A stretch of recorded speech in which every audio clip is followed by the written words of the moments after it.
Okay, class, so today's lesson, lesson 95, is on something very unique that we've never really talked about.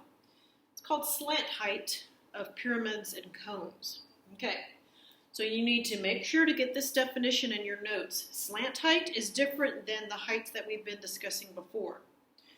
The slant height is considered the diagonal distance along a surface from the apex to the base. Okay, so I'm going to bring my figures out, okay, starting with our pyramid. Okay, our pyramid, this one has a square base, okay. So typically when we are talking about the height, we think about the distance from the tip, the very highest point, to the base, okay. That's how we think about the height, is the perpendicular distance from the topmost point to the base of our figure. Now slant height is different. So when we're talking about slant height, we're talking about the distance from the apex down the face to the base. Okay, do you see how that's different?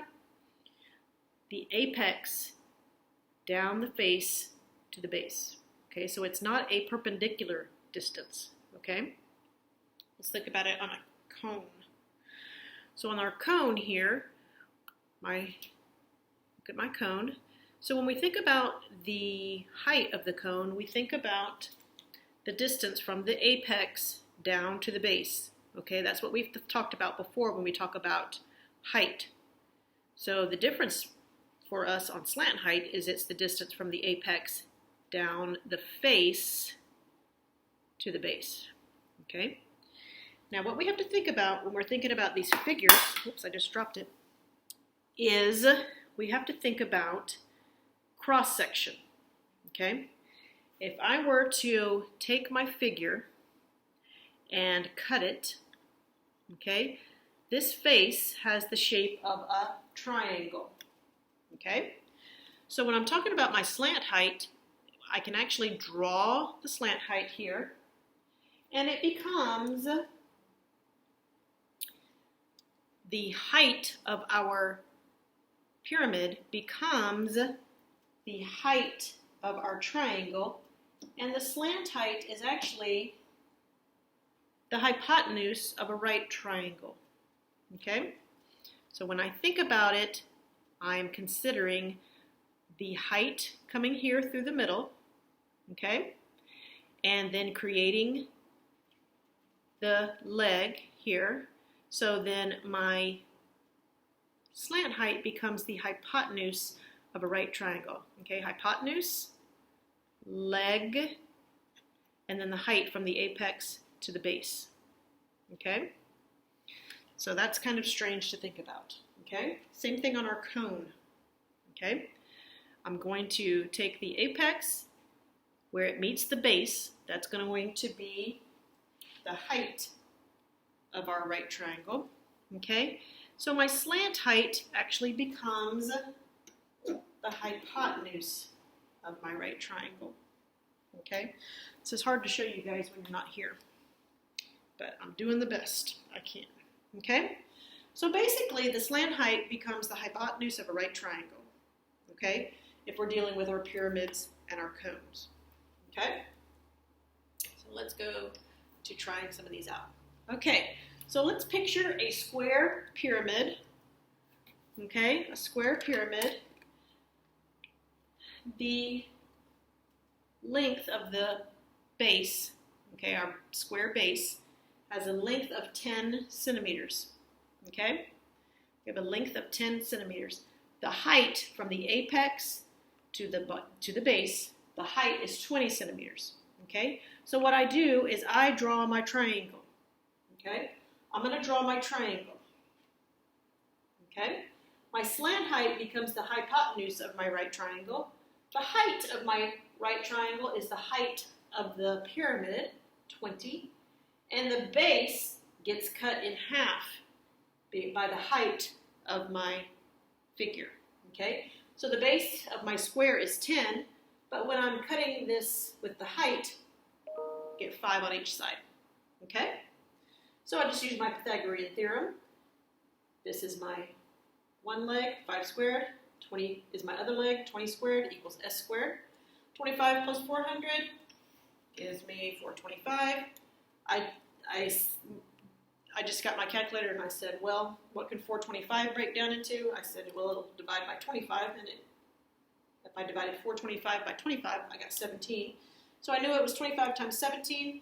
25 is a perfect square, so I took the root out. 5 radical 17 is equal to S. Okay? Now I tried it on a cone.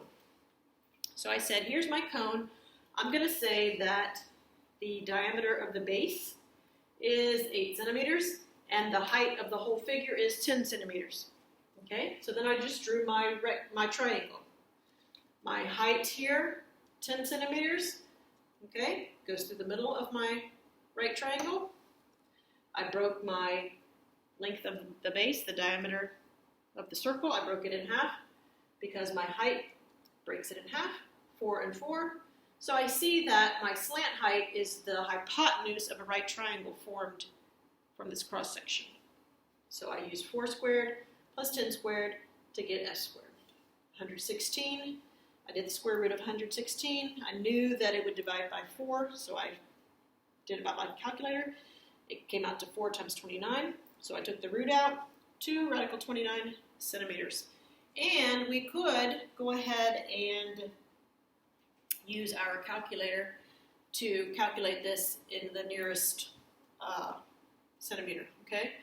29 square root times 2 gives us approximately 11 centimeters, okay? Okay, so if you will look in your book, there are example 1 and example 2 there, okay, that will show you another example of the slant height of a cone, another example of the slant height of a pyramid, okay? So I made up my own examples so that you could see the examples in the book to also help you out, okay? So go to page 636, stop your video, try to complete the practice set, and then start it back up again.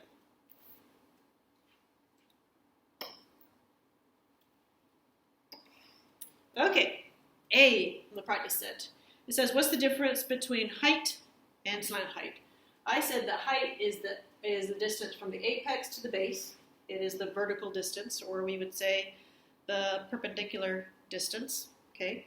From, you see the little hole in the little bottom here, from here to the apex is the height, okay? The slant height is the diagonal distance along the face.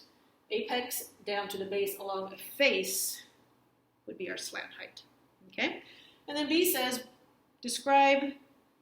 compare the height of a pyramid and the slant height, okay? Well, the slant height is longer than the height, since it's the hypotenuse of the triangle that we can draw as a cross section, okay? Remember, hypotenuse is always the longest side on a right triangle, okay? So the height from this middle of the base to the apex, the slant height is longer than the perpendicular height, okay? Let's see, C, I did here. C, I just drew the cross section of the pyramid, okay? It said the pyramid, the base was 8 centimeters, and it told us the height was 8 centimeters, okay? So I broke my base in half. I gave half to each of the right triangles. And I said my slant height is the hypotenuse of this one. So I said 4 squared plus 8 squared is equal to S squared. 80 is equal to S squared. I knew that 80 is 16 times 5. 16 is a perfect square, so I took out the root. Final answer, 4 radical 5 centimeters. Or maybe you just did 80 and square root of it. So it's approximately 9 centimeters. Okay? Okay. So the letter D was a cone, but they did our cone upside down, but it doesn't matter. Okay? 4 inches for the diameter of the base, 6 inches for the height of the whole cone. So I drew my triangle. The easiest thing, guys, is to take your cone or your pyramid and go ahead and draw the triangle. Okay? I drew my triangle. I divided the length of the base in half. I gave half to each part. Here's my slant height. Here's the height of my figure, 6 inches. So I did 2 squared plus 6 squared is equal to s squared. 2 squared plus 6 squared is 40. So I did the square root of 40.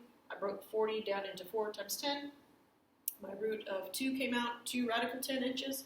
Or you might say 40 square root. So it's about 6.3 inches. Okay? Okay. If you're still struggling with this, you can send me an email with a phone number so that we can talk about it. This is a hard concept, okay? The big thing to remember is that your slant height is the hypotenuse of a right triangle formed from the cross section. Okay? Okay. Hope you guys have a great day. I miss you all. See you next time. Bye-bye.